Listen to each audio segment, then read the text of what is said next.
দীর্ঘ বিরতির পর আবারও আলোচনায় বাংলাদেশ জাতীয় দলের সাবেক অধিনায়ক সাকিব আল হাসান। এবার বেশ জোরালো হয়েছে তার প্রত্যাবর্তনের আলোচনা। সাকিবকে ফেরাতে তার সংশ্লিষ্ট মামলার ফাইলও নাকি যুব ও ক্রীড়া মন্ত্রণালয়ে পাঠানো হয়েছে, এমনটাই জানিয়েছে বিসিবি পরিচালক আসিফ আকবর। তাহলে কি আসন্ন পাকিস্তান সিরিজেই লাল সবুজের জার্সিতে দেখা যাবে সাকিবকে? জানাচ্ছেন শাহাদাত রিফাত। হোম মিনিস্টার বলেছেন যে 5 আগস্টের পরে করা মামলাগুলি কি যাচাই বাছাই করা হবে। প্রায় 2 বছর ধরে জাতীয় দলের বাইরে রয়েছেন বিশ্বসেরা অলরাউন্ডার ক্রিকেটার সাকিব আল হাসান। ভারতের বিপক্ষে সিরিজের পর আর লাল সবুজ জার্সিতে মাঠে নামা হয়নি এই তারকা ক্রিকেটারের।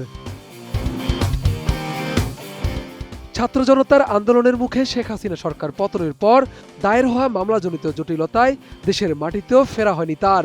তবে এবার নতুন করে জোরালো হচ্ছে তার প্রত্যাবর্তনের আলোচনা।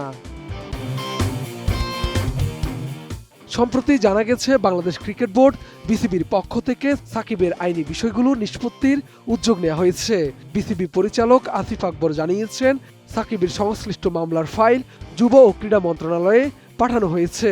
আমরা সাকিবকে ফেরানোর উদ্যোগ নিয়েছি এবং সাকিবের যে মামলাগুলি আছে সেগুলোর রিভিউ করার জন্য আমরা অলরেডি জোগাড় করেছি। এগুলো ফাইল হয়েছে, কেসগুলি যে কোনো সময় ডেট হবে।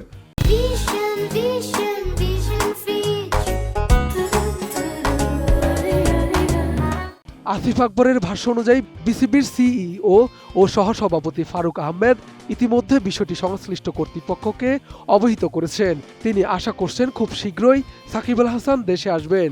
তো আমরা গতকালকে ফেডারেশনের একটা ক্রীড়া মন্ত্রণালয়ের সাথে আমাদের বিসিবির একটা মিটিং হওয়ার, সেটা হয়নি। আজকে ফেডারেশনগুলো গিয়েছিল সেখানে, তো সেখানে অনেকগুলো ফেডারেশন থাকে, আসলে সাকিবের সাথে কথা হয়নি। তবে আমাদের সিও এবং ফারুক ভাই গিয়েছিলেন, সুজন ভাই এবং ফারুক ভাই। আসিফ আকবর বলেন, ক্রীড়া প্রতিমন্ত্রীর সঙ্গে বৈঠকে ফেডারেশনগুলোর বিভিন্ন বিষয় নিয়ে আলোচনা হয় এবং সেখানে সাকিবের ফাইলও উপস্থাপন করা হয়েছে। মন্ত্রণালয়ের নির্দেশনা অনুযায়ী ফাইলটি সচিবের কাছে পৌঁছে দেওয়া হবে। তার মতে ফাইল জমা দেওয়ার মাধ্যমে বিসিবির প্রাথমিক দায়িত্ব শেষ, এখন বাকি সিদ্ধান্ত সরকারের। আমিনুল সাহেব ঠিকই এটাকে ওনার নলেজ এনেছেন এবং উনি খুব ভালোভাবেই বলেছেন যেটা আপনারা সেক্রেটারি মহোদয়কে দিয়ে যাবেন, উনি টেক কেয়ার করবে, আমি এটা দেখছি।